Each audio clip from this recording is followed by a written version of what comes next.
ओह जल्दी जल्दी कर, तुम लोगों के लिए क्या सारा दिन यहीं बैठा रहूंगा मैं, हैं? इन मजबूर गरीबों को धमका रहा ये है सेठ सुरेंद्रनाथ। और ये कहानी है एक बहुत ही पिछड़े गांव खुशीपुरा की। इस गांव में रहने वाले ज्यादातर लोग खेती किसानी करके ही अपना पेट पालते थे, लेकिन खेती में कई बार फसल अच्छी होती है तो कभी नुकसान भी उठाना पड़ता है। और इसी बात का फायदा उठाता था इस गांव का ही जमींदार सुरेंद्रनाथ, जो बहुत ही घमंडी और चालाक आदमी था। वो गांव के लोगों को बहुत मोटे ब्याज पर उधार देता था और फिर उनसे तगड़ी वसूली करता था। इसी वजह से वो साल दर साल अमीर होता जा रहा था। आज भी सुरेंद्रनाथ के बंगले पर उसके कर्जदार अपनी किश्त देने पहुंचे थे। तभी वहाँ से एक जवान लड़का अपनी बूढ़ी माँ के साथ गुजरा। यहाँ ये लाइन क्यों लगी है बेटा? पता नहीं माँ, आप यहीं रुको, मैं पता करके आता हूँ। हो सकता है कि कोई भंडारा लगा हो तो अपना भी खाने का कुछ इंतजाम हो जाए। हाँ देखना बेटा, बहुत भूख लगी है। संदीप और उसकी माँ ने 2 दिन से कुछ नहीं खाया था। वो दोनों बहुत ही गरीब थे। खाने की तलाश में भटकते हुए यहाँ पहुँचे थे।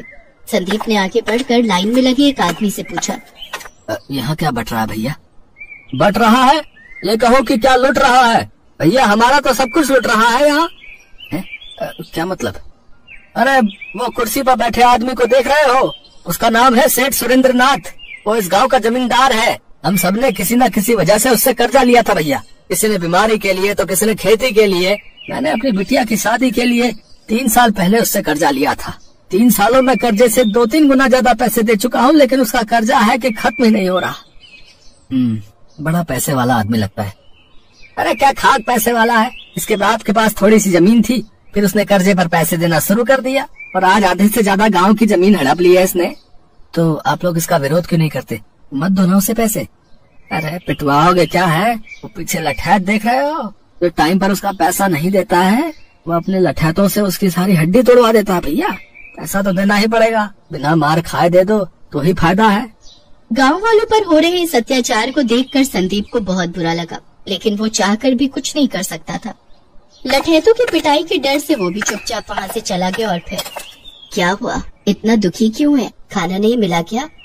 नहीं माँ, खाना तो नहीं मिला, लेकिन मैं किसी और बात से दुखी हूँ। माँ, यहाँ के लोगों की हालत तो हमसे भी ज्यादा खराब है।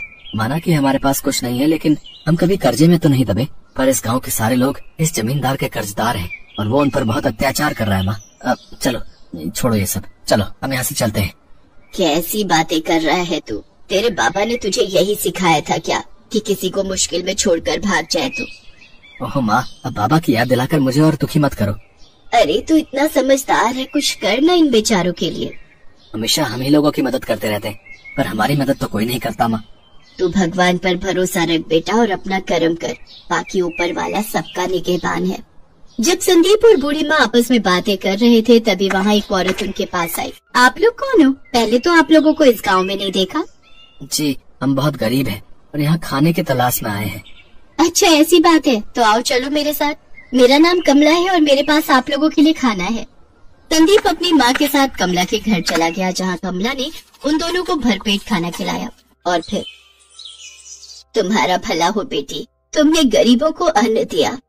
कोई बात नहीं अम्मा, खाना तो अच्छा लगा ना आपको?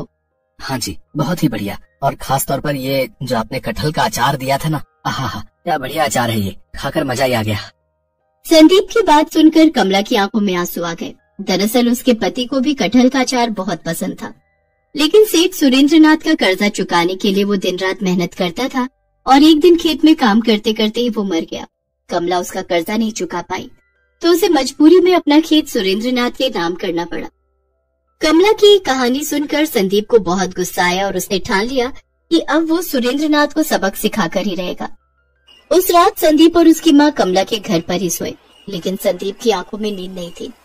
वो गहरी सोच में डूबा हुआ था। और फिर ठीक है बेटा सुरेंद्रनाथ, तूने भोले भाले गांव वालों को ठगाया ना, तो अब देख मैं तेरे साथ क्या करता हूँ, देख तू। ठीक आधी रात को संदीप उठा और सुरेंद्रनाथ के बंगले की तरफ चल दिया। संदीप ने अपना मुंह ढका हुआ था। वो छिपते छिपाते बंगले के अंदर पहुंच गया। उसने देखा कि वहाँ पर एक बक्सा रखा हुआ था, जिसके पास ही एक मोटा तगड़ा लठैत सो रहा था। लगता है कि इस बक्से में वही पैसा है जो आज गांव वालों से लिया गया है। कुछ सोच संदीप, कुछ सोच। कुछ देर सोचकर संदीप ने बंगले के बाहर खड़ी गाड़ी पर एक पत्थर दे मारा। पत्थर की आवाज सुनकर लठैत की नींद टूट गई और वो फौरन गाड़ी की तरफ भागा। तभी मौका पाकर संदीप को बक्सा लेकर वहाँ से चंपत हो गया। संदीप ने जैसा सोचा था वाकई उस बक्से में बहुत सारे पैसे थे, जिन्हें बाहर निकालकर संदीप ने खाली बक्सा तालाब में फेंक दिया। इसके बाद अगले दिन वो शहर चला गया, जहाँ से उसने शानदार कपड़े, 2 सोने के सिक्के और एक घोड़ा खरीदा, साथ ही एक मिट्टी का बर्तन भी, जिसे उसने कमला के बनाए कटहल के अचार से पूरी तरह भर दिया। मटकी का मुंह उसने लाल रंग के मखमली कपड़े से बांध दिया। संदीप के मन में पूरी योजना तैयार थी। वो शहर के खरीदे हुए कपड़ों को पहनकर अपने घोड़े पर सवार होकर वापस तालाब के किनारे पहुंचा, जहाँ सुरेंद्रनाथ अपने 2 लठैतों के साथ अपना बक्सा ढूंढ रहा था। तभी संदीप ने सुरेंद्रनाथ को आवाज लगाई, जरा इधर आओ। अबे ये कौन है बे? देखने में तो कोई नौटंकी वाला लगता है। सुनता नहीं है क्या? जादूगर विश्व प्रताप को प्रणाम कर। अच्छा, तो आप जादूगर हैं? और नहीं तो क्या। अच्छा सुनो, हम हिमालय से मीलों का सफर तय करके अपने राज्य जा रहे हैं। बहुत थक गए हैं, हम स्नान करना चाहते हैं। ये तालाब हमें बहुत ही साफ और अच्छा लग रहा है। तुम एक काम करो, हमारे इस घोड़े को पकड़ो और इसका ख्याल रखना, ठीक है? हम बस कुछ ही क्षणों में स्नान करके आते हैं। और हाँ, ये लो। संदीप ने अपनी जेब से 2 सोने के सिक्के निकाले और सुरेंद्रनाथ की तरफ फेंक दिए। सोने के सिक्के देखकर सुरेंद्रनाथ की आंखें फटी की फटी रह गई। अब उसे यकीन हो गया था कि ये कोई छोटा मोटा आदमी नहीं है। जब संदीप तालाब से नहाकर लौटा, हम खुश हुए। लाओ, हमारा मटका हमें दे दो। जी ये लीजिए। वैसे इस मटके में ऐसा क्या है जो सिर्फ इसका ध्यान रखने के लिए आपने मुझे सोने के सिक्के दे दिए? क्यों, और सिक्के चाहिए क्या? नहीं, मैं तो बस ऐसे ही पूछ रहा था। इसमें कटहल का जादुई अचार है। इसमें जिस कटहल का इस्तेमाल किया गया है वो सिर्फ हिमालय में एक खास जगह पर उगता है। मैंने अपनी तांत्रिक क्रियाओं से इस जादुई अचार को बनाया है। उस अद्भुत कटहल के इस जादुई अचार में इतनी ताकत है कि इसे खाकर कोई भी इंसान जो चाहे हासिल कर सकता है। अरे नहीं, सच में ऐसा है क्या? तुझे मेरी बात पर विश्वास नहीं? पहले मुझे भी नहीं हुआ था, लेकिन जब से मैंने ये कटहल का अचार चखा है मुझे सब मिल गया। पहले मैं बहुत गरीब था और अब मुझे किसी चीज की कमी नहीं। तुम्हें इसकी शक्ति देखनी है क्या? हाँ, देखनी है, बिल्कुल देखनी है। संदीप ने मटके में से थोड़ा सा अचार निकालकर खाया और फिर सुरेंद्रनाथ के माथे पर हाथ रखकर बोला, तो तुम्हें एक बक्से की तलाश है। वो वहाँ पर है, वो तालाब के उस तरफ। तुम गलत जगह ढूंढ रहे हो उसे। संदीप की बात सुनकर सुरेंद्रनाथ हैरान रह गया। उसने फौरन अपने एक लठैत को इशारा किया और उसने तालाब में छलांग लगा दी। थोड़ी देर में वो लठैत बक्सा लेकर बाहर आ गया। ये देखकर तो सुरेंद्रनाथ ने संदीप के पैर ही पकड़ लिए। चमत्कार! देखिए, मुझे ये अचार चाहिए, किसी भी कीमत पर चाहिए। अरे जाने दो, इस जादुई अचार की कीमत लगा सको इतनी तुम्हारी औकात नहीं, समझे?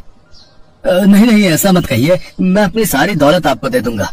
इस गांव के आधे से ज्यादा जमीन मेरी है और बहुत सारी दौलत भी है। आप सब ले लीजिए, पर ये कटहल का जादुई अचार ये मुझे दे दीजिए।